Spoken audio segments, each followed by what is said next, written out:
Hi dears, ഇന്ന് ഞാൻ വന്നിരിക്കുന്നത് എൻ്റെ ഉമ്മാൻ്റെ സ്പെഷ്യൽ ചക്കക്കൂട്ടാൻ റെസിപ്പിയുമായിട്ടാണ്. അതിനുവേണ്ടി മാങ്ങ ഇട്ട ഒരു മീൻ കറിയും നമ്മളിവിടെ ഉണ്ടാക്കുന്നുണ്ട്. കുറേ ചക്കച്ചുള ഞാനിവിടെ എടുത്തു വെച്ചിട്ടുണ്ട്. ഇന്ന് വിശ്വസിച്ച് കഴിക്കാൻ പറ്റിയ ഏക ഭക്ഷണം ചക്കയാണെന്ന് തന്നെ പറയാം. നമുക്കതിൻ്റെ ചുളയൊക്കെ എടുത്ത് ഇങ്ങനെ ഓരോന്നോരോന്നായി മുറിച്ചിടാം. ചക്ക കേരളത്തിൻ്റെ ഔദ്യോഗിക ഫലമാണല്ലോ. ഇപ്പോൾ നമ്മൾ ചക്കയൊക്കെ അരിഞ്ഞു കഴിഞ്ഞ് നമുക്കിതിനൊരു ചട്ടിയിലേക്ക് മാറ്റി വേവിക്കാൻ വെക്കാം. കുറച്ച് മാത്രം വെള്ളം ഒഴിച്ചുകൊണ്ട് ചെറിയ തീയിൽ നമുക്കിതൊന്ന് വേവിച്ചെടുക്കാം.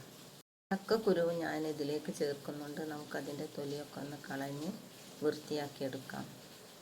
ചക്കക്കുരു ഈ രീതിയിലാണ് ഞാനിവിടെ കട്ട് ചെയ്യുന്നത്. നീളത്തിൽ മുറിച്ചതിന് ശേഷം ഒന്നുകൂടെ കട്ട് ചെയ്ത് ഒരു പാത്രത്തിലേക്ക് ഇടാം. അതിൽ കുറച്ച് മഞ്ഞൾപ്പൊടിയും കുറച്ച് വെള്ളവും ചേർത്ത് നമുക്കിതൊന്ന് വേവിച്ചെടുക്കാം. കുറച്ച് ഉപ്പും ചേർത്തിട്ടുണ്ട്. നമുക്കിനി ചക്ക വെന്തോ എന്ന് നോക്കാം. ഏകദേശം വെന്തിട്ടുണ്ട്. നമുക്കതിലേക്ക് കുറച്ച് കാശ്മീരി മുളക് പൊടി ചേർത്ത് ഒന്നുകൂടെ ഇളക്കിയെടുക്കാം. ഒന്നുകൂടെ ഒന്ന് മൂടി വെച്ച് ചെറുതീയിലൊന്ന് വേവിച്ചെടുക്കാം. കുറച്ച് വേവുള്ള ചക്കയാണിത്. അധികം വെന്ത് ഉടയാത്ത ടൈപ്പാണിത്. അതുകൊണ്ടാണ് ഇത് കുറച്ചുകൂടി ഇങ്ങനെ വേവിക്കുന്നത്. ചക്കക്കുരു ഏകദേശം വെന്ത് കഴിഞ്ഞു. ഇനി നമുക്ക് നമ്മൾ വേവിച്ച് വെച്ച ചക്ക ഈ ചക്കക്കുരുവിലേക്ക് ചേർക്കാം.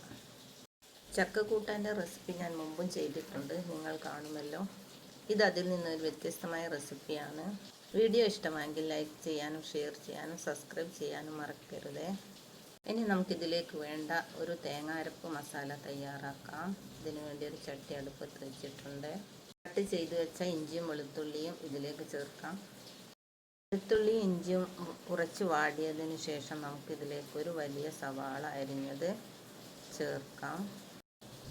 ഇതിലേക്ക് ആവശ്യമായ പച്ചമുളക് 4 എണ്ണം. ഇത് എരിവുള്ള പച്ചമുളകാണ്, അതുകൊണ്ടാണ് 4 എണ്ണം ചേർത്തത്.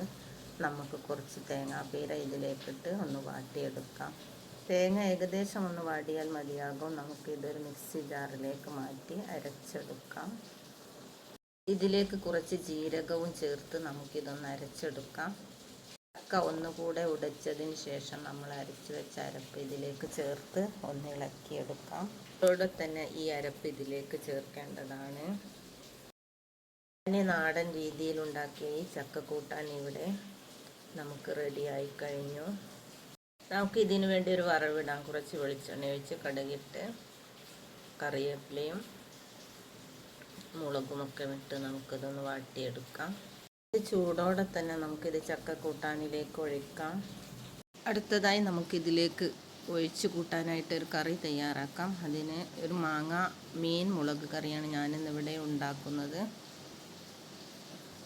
ഇതിലേക്ക് മഞ്ഞൾപ്പൊടിയും മുളക് പൊടിയും ഉപ്പും കുറച്ച് വലിയ ജീരകവും ഞാനിവിടെ ഇതിലേക്ക് ചേർക്കുന്നുണ്ട്. കൂടാതെ 2 സ്പൂണോളം മല്ലിപ്പൊടിയും ചേർത്ത് നമുക്ക് കുറച്ച് പുളിവെള്ളവും ഞാനിതിലേക്ക് ചേർക്കുന്നുണ്ട്. പുളിവെള്ളം മീൻ കറിക്ക് ഒരു ടേസ്റ്റ് കൂട്ടുന്ന സാധനമാണല്ലോ.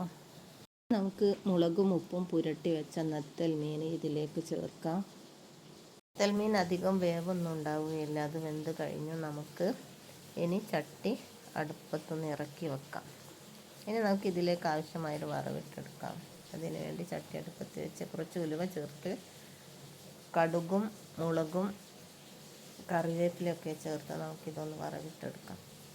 ഈ വറവ് നമുക്കിതിലേക്ക് ചേർക്കാം. നമ്മുടെ മീൻ കറിയും ചക്കക്കൂട്ടാനും ഇപ്പോൾ തയ്യാറായി കഴിഞ്ഞു.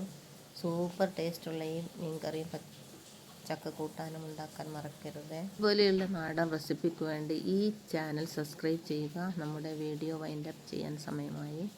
ഇത് കണ്ടുകൊണ്ടിരിക്കുന്ന എല്ലാവർക്കും താങ്ക് യു ഫോർ വാച്ചിങ്.